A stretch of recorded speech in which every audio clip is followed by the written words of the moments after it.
ನಿಮ್ಮ ಸತ್ಯ ಯುನಿಲೆಟ್ ಅಲ್ಲಿ ಫುಲ್ ಮೂನ್ ಸೇಲ್ ಮೇ 31 ಒಂದಿನ ಮಾತ್ರ. ಸತ್ಯ ಯುನಿಲೆಟ್. ಹೈಕಮಾಂಡ್ ತೀರ್ಮಾನಕ್ಕೆ ಬದ್ಧನಾಗಿದ್ದೇನೆ, ಸ್ವ ಇಚ್ಛೆಯಿಂದ ರಾಜ್ಯ ರಾಜಕೀಯಕ್ಕೆ ಬಂದಿಲ್ಲ. 7 ಸಲ ಸಂಸದನಾಗಿದ್ದೆ, ಕೇಂದ್ರ ಸಚಿವನಾಗಿದ್ದೆ. KH ಮುನಿಯಪ್ಪನವರ ಮಾತಿದು. KH ಮುನಿಯಪ್ಪನವರು ಕೊಟ್ಟಿರುವಂತಹ ಹೇಳಿಕೆ ಇದು. ಈಗ ಸಿದ್ದರಾಮಯ್ಯನವರ ಸಂಪುಟದಲ್ಲಿ ಆಹಾರ ಮತ್ತು ನಾಗರಿಕ ಸರಬರಾಜು ಇಲಾಖೆಯ ಸಚಿವರಾಗಿದ್ದರು KH ಮುನಿಯಪ್ಪ. ಹೀಗಾಗಿ ಅವರು ಈಗ ಹೇಳ್ತಿದ್ದಾರೆ, ನಾವು ಹೈಕಮಾಂಡ್ ತೀರ್ಮಾನಕ್ಕೆ ಬದ್ಧರಾಗಿದ್ದೀವಿ ಅಂತ. ದೇವನಹಳ್ಳಿಯಿಂದ ಏನೋ ಗೆದ್ದು ಬಂದರು.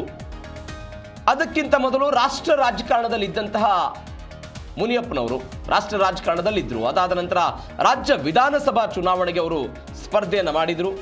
7 ಸಲ ನಾನು ಸಂಸದನಾಗಿದ್ದೀನಿ, ಕೇಂದ್ರ ಸಚಿವನಾಗಿದ್ದೆ.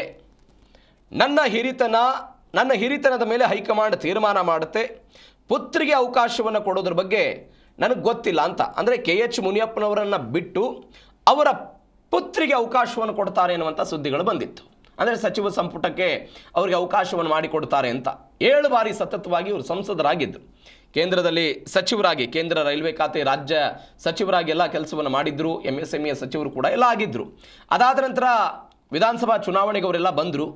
ವಿಧಾನಸಭಾ ಚುನಾವಣೆಗೆ ಬಂದ ನಂತರ ದಲಿತ ನಾಯಕ ಅನ್ನುವಂತಹ ಕಾರಣಕ್ಕಾಗಿ ಮತ್ತು ಬೇರೆ ಬೇರೆ ಕಾರಣಕ್ಕಾಗಿಯೇ ಅವರಿಗೆ ಸಚಿವ ಸ್ಥಾನವನ್ನು ಕೊಡಲಾಗಿತ್ತು. ಅವರು ಇತ್ತೀಚೆಗೆ ಅವ್ರ ಬೆಂಬಲಿಗರೆಲ್ಲ ಡೆಪ್ಯೂಟಿ CM ಮಾಡಬೇಕು ಇವರನ್ನಂತೆಲ್ಲ ಬೇಡಿಕೆಗಳನ್ನು ಇಟ್ಟಿದ್ದರು. ಇದೀಗ ಒಂದು ಚರ್ಚೆ ಆಗ್ತಾ ಇದೆ, ಅವರ ಮಗಳನ್ನು ಪರಿಗಣನೆ ಮಾಡುತ್ತೆ ಅಂತ.